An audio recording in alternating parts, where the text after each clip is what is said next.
Cette ordure a frappé un ado tellement fort qu'il a perdu la vie avant de commencer à s'en vanter sur les réseaux. Le nom de la grosse ordure c'est Talon Rainer et pendant qu'il était à une soirée, un de ses amis harceleurs va venir avec un tout nouveau collier en or qu'il avait volé d'un autre étudiant à la fête.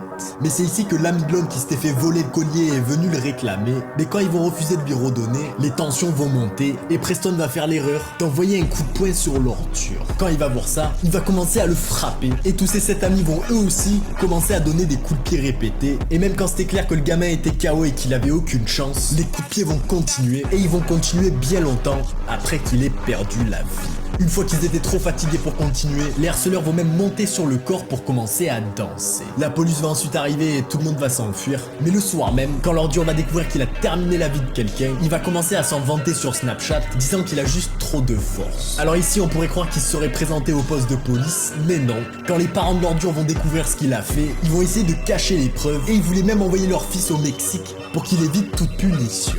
Heureusement ça va pas marcher et tous les 7 harceleurs vont être identifiés et inculpés d'homicide au premier degré.